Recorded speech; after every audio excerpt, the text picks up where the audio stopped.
Good afternoon, Aaron Cox from Pro Golf Experiences. Here I am on the fourth tee here at the Port Vila Golf and Country Club. A risk and reward par 5, a short 434 yard metre par 5, a dogleg, hard dogleg 90-degree left. A risk and reward. You can take two lines on this hole. For the longer hitters, you can take over the corner, which does bring in the coconut palm and the cassiterine trees in the corner.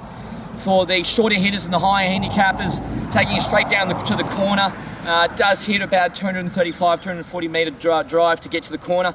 Taking into effect there is a bunker on the left hand side of the fairway.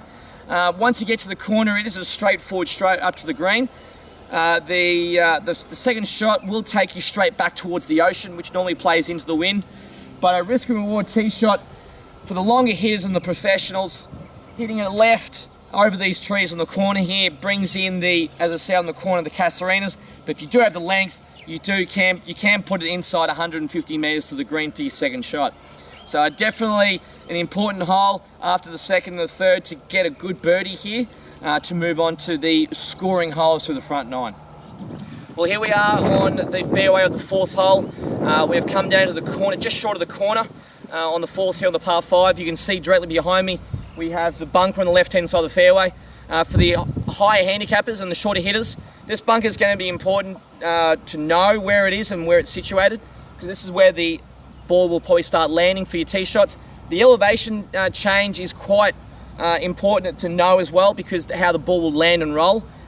As you can see behind me with the corner, a lot of the coconut trees and the cassiterine tree I mentioned back on the tee, it's a bit of pot luck, it's a bit of God to help you get the ball through for the longer players and the professionals, for the ball to get through all those trees unscathed. So with the corner of the dogleg, you've got to pick your lines of where you want to hit it and what kind of second shot you want to play.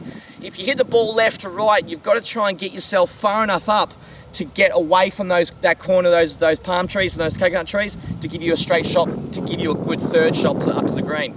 Once we get to this position, we are moving, the wind changes. You are now playing into from the left, which then also again affects your shots, because we are still taking the dog leg while the wind's pushing the ball across. So that brings the right-hand trees into play. So have a look at where you want the ball to land and finish up for your second shot, and then play for the third for the green.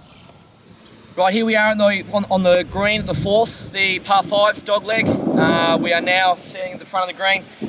On the left-hand side and the right-hand side, the front, we have the two greenside bunkers. Not overly deep. The right one's a little bit deeper than the left one.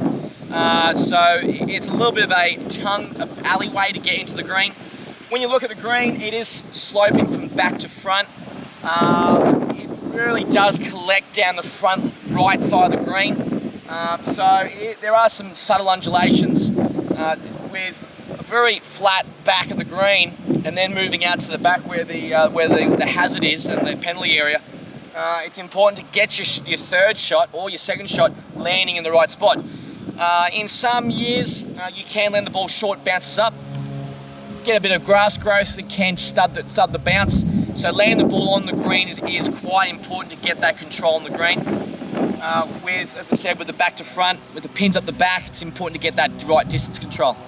So there's a really good idea of the fourth hole. Can be a great risk shots to hit off the tee, take your second shot, make an easy birdie, but then can be quite a difficult tee shot if you take it down the right hand side, plays a long third shot up to a smallish kind of green.